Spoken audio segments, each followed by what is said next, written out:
So if we talk about object in Java and how it is created, so object is a real world entity which includes state and behavior. Okay, so object has basically three characteristics. First is state, then is behavior, then it's identity.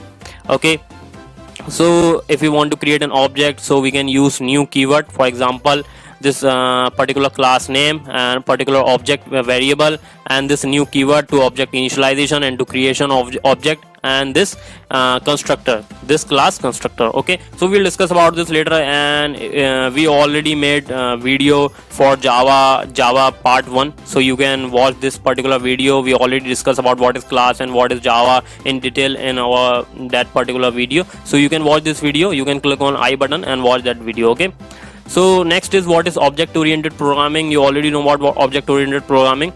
Okay, so object oriented programming, also known as OOPS, is a programming model or approach where the programs are organized around object rather than logic and function. Okay, so there are different object oriented principle which is mainly responsible for this object oriented language, and which helps to implement the all features of object oriented programming language like inheritance, encapsulation, and abstraction. So we will discuss about this later. So simply, if you want to define what is OOPS, so OOPS is a programming model or approach where the programs are organized around objects rather than logic. Okay, organized around the object rather than logics and function. So in other words, OOPS mainly focus on the objects that are required to manipulate instead of logic. So this approach is ideal for the program large and complex code and need to actively update it or maintain. Okay, so what are the main concepts of OOPS? So first is inheritance. We will discuss about all this later, but we should know about the particular definition and basic definition of all these OOPS concept. So if we talk about inheritance, so inheritance is the process where one class acquires the property of another. I mean, you can say there is a child parent relationship between different classes.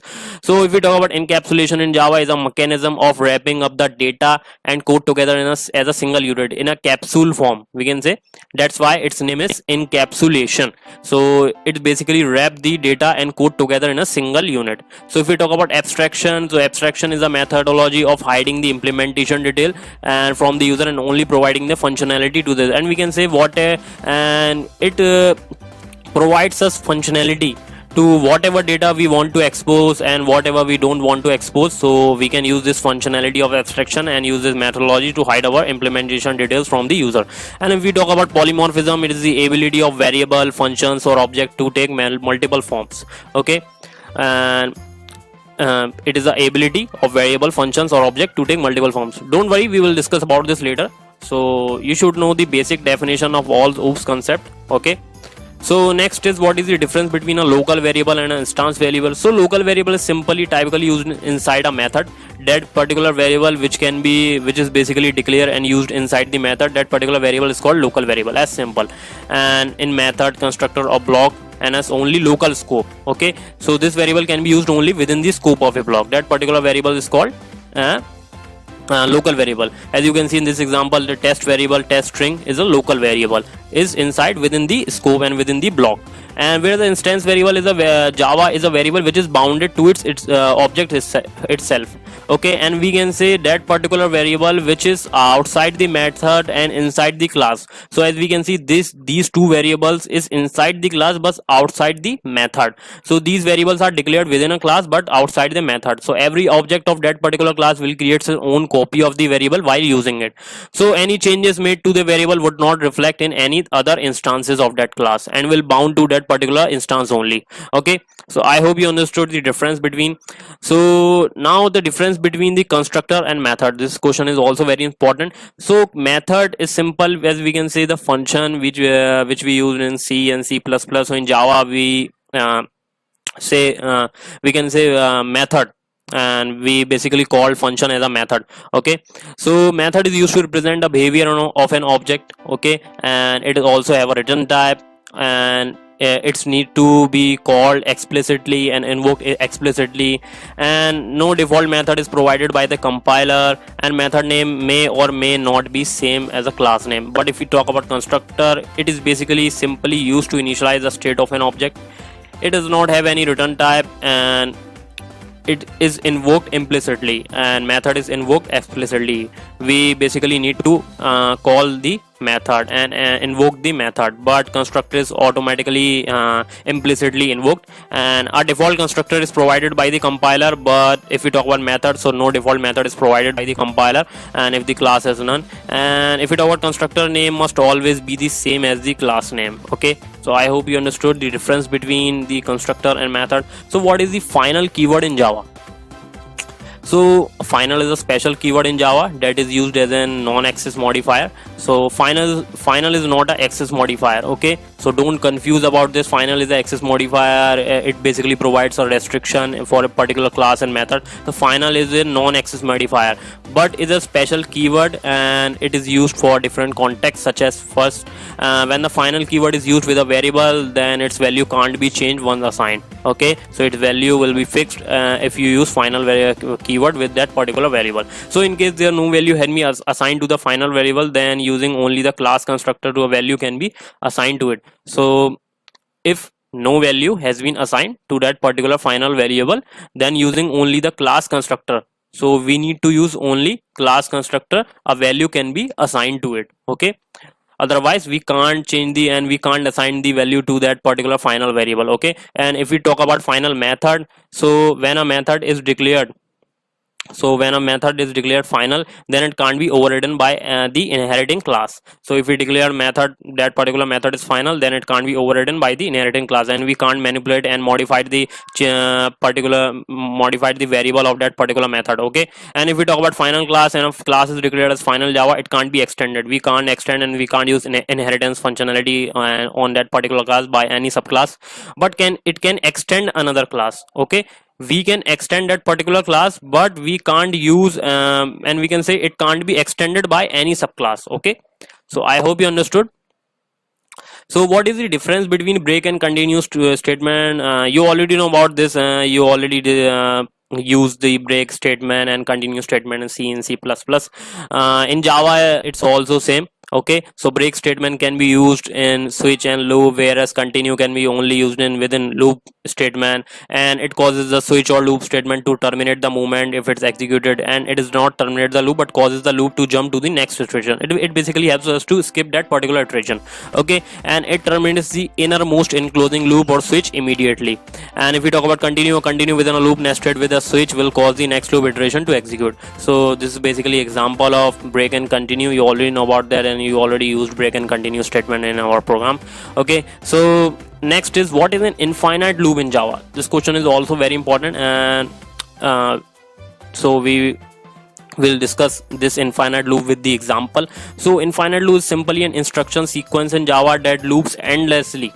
Okay, and we can say that particular loop goes to infinite execution and goes to infinite endless execution when a functional exist is not met. Okay, and that particular condition not met, so that particular loop goes to endless iteration and endless execution. Okay, so this type of loop can be the result of programming error or may also be a deliberate action based on the application behavior. So there is a basic simple example of infinite loop, and we can say this is a particular class name infinite for loop demo. Inside there is a main method, and this is infinite loop, infinite for loop which does not hold any conditions, and we can say there is a programmatically error in this for loop. By this to terminate this program, we can use press Ctrl C in the console to terminate this program. So this is the basic example of infinite loop in Java. Okay, I hope you understood. So next is the difference between this and super keyword. Okay, these keywords are very important. Okay, we will discuss about this later, and we will execute different programs using this and super keyword. So this represent the current instance of a class. We can say this keyword represent the current instance of a class, and super represent the current instance of the parent or base class. This also represent, this always represent the current instance, but super represent the current instance of a parent or base class. Okay, and this is used to call the default constructor of the same class, and whereas super is used to call the default some constructor of parent base class. We can say this is we use this when there is no need, and when where we basically don't want to use inheritance and don't want to use any child and parent relationship between different classes. But if if we are using child and parent concepts in our classes, and there is a parent class and base class, and if we want to call the default, and if we want to call the default constructor, and we want to represent the current instance, and we want to use access methods of the base class, so we need to use this super class, okay, to refer the particular parent class and to refer the particular default constructor, okay. And if we want to use access method of the current class, so we can use this at this method. But if we want to use the access method of base class, so we need to use super. And if we want to use for printing the current, so this always talk about the current class, current instance, current constructor, default constructor. And super always talk about the base and parent class, okay, always talk about parent class. So used for pointing the superclass instance. If we talk about this, so must be the first line of a block. This always must be the first line of a block if we want to use this keyword, this method and this keyword. So this method, so you need to use and you must be the you must be write this this method to the first line of a block. And super must be the first line of a block. Super always be the also be the must be the first line of a block, okay. So I hope you understood. So next is, what is a Java string pool? Okay, this question is also very important. And so Java string pool is simply a collections of different string which we want to use in our system, which we want to write in our system, which are stored in a heap memory. So string pool is always stored in a heap memory. So whenever a new object is created, just like s1, s2, s3, string pool first check whether the object is already present in the pool or not, okay. So if it is present, then the same reference is written. As you can see in this example, string s1 equals to apple and string s3 equals to apple also. So the same reference is returned to the variable, okay. Same reference return, else new object will be created in the string pool and the respective reference will be returned. So I hope you understood about Java string pool. If there is same reference for different objects, so it basically use simply that particular same reference.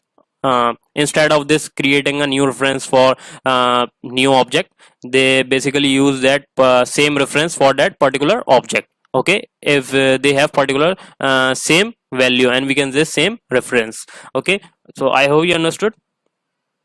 So what is the difference between static method and non-static method? We already discussed about static method, but what is the difference between static method and non-static method? So static keyword must be used before the method name, okay. Static keyword all must be used before the method name. If we want to use static method, if we want to declare particular method as a static method, so we need to use static keyword before the method name. But for static method, there is no need to declare and no need to use the static keyword before the method name. Simply method. And non-static method, there is a not any particular keyword before that particular method. So it is called using the class. If we want to call particular static method, so we need to call using the class, okay. And it is can be called by any general method, okay. They can't access any non-static instance variable. Inside this static method, we can't access any non-static instance variable or method. But in non-static method, we can access any static method and any static variable without creating an instance of a class, okay. So I hope you understood. So next is, what is the constructor chaining in Java? We already discussed about constructor, but what is the constructor chaining in Java? So in Java, constructor chaining is basically a simple process of calling one's constructor from another with respect to the current object, okay. So constructor chaining is possible only through legacy. If we have a particular constructor legacy, constructor by constructor, constructor by constructor, so that process of calling of one constructor from another with respect to the current object, and that particular legacy where a subclass constructor is responsible for calling and invoking the superclass constructor first. So there could be any number of classes in the constructor chain, okay. And constructor chain can be achieved in two ways: within the same class using this keyword and this method, and from base class using super, okay. So I hope you understood about. We will discuss about this later, and what is constructor chaining by using different example and by using execution, okay. So next is difference between string builder and string buffer. This question is also very important, okay. So with respect to different factors, if we talk about string, so string storage area we already discussed is a constant string pool. But if we talk about string builder, okay, so we will talk about this string builder and string buffer in our next video, okay. So don't worry about what is string builder and string buffer. So in this question, our only aim is to differentiate this string builder and string buffer. Okay, so if we talk about storage, so in string builder, storage area is heap area and string buffer also heap area. If we talk about mutability and we can say modification and changes, string is also immutable. There is, we can't change and we can't modify string, and string builder is mutable and modifiable, and string buffer is also mutable. And if we talk about thread safety, the string is follows thread safety feature, but in string builder and string buffer there is not any thread safety feature. If we talk about performance, string is fast and string builder is and string buffer are not fast, but string builder are more efficient, and string builder is less efficient compared to string builder. Okay, so I hope you understood about this. Okay, so next is what is a class loader in Java. Okay, we have a class, but what is the class loader in Java? So Java class loader is a subset of JVM. Okay, and it is responsible for loading of class. Okay, we basically create a class, but to load our class we need class loader. Okay, and class loader is basically a subset of our JVM machine. Okay, so it is basically responsible for loading our class file. So whenever Java program is executed, it is first loaded by the class loader. So Java provided 3 built-in class loader. So we have bootstrap class loader, extension class loader, and system application class loader. All have different purpose and different execution responsibility. Okay, so I hope you understood what is a class loader in Java. So next is why Java strings are immutable in nature. We already discussed about and differentiate Java strings, string buffer and string builder, and we already seen that Java strings are immutable. But why Java strings are immutable in nature? So there is a particular reason. In Java, string objects are immutable in nature, which simply means when the string object is created, its states cannot be modified. We can't modify that particular string. Okay, but whenever you try to update the value of that object, instead of updating the value of that particular object, Java creates a new string object. Okay, so whenever you want to update the value of that particular object, Java always create a new string object instead of updating the value of that particular object. Okay, so Java string objects are immutable, as string objects are generally cached in the string pool. Okay, so since string literals are usually shared between multiple clients, action from one client might affect the rest. So there is a safety purpose, and we can say the client and developer, and we can say client and database interaction, and modifiable and security purpose. So we can say string literal are usually shared between multiple clients. That's why it is immutable, and its action from one client might affect the rest client. Okay, so if multiple client interact with particular application and with particular port, and so we can say, so to protect the changes between different databases for same reference, so we need to use string literals as a immutable, because multiple clients if interact with particular applications, so action from one client might affect the rest. Okay, so it enhances security, caching, synchronization, and performance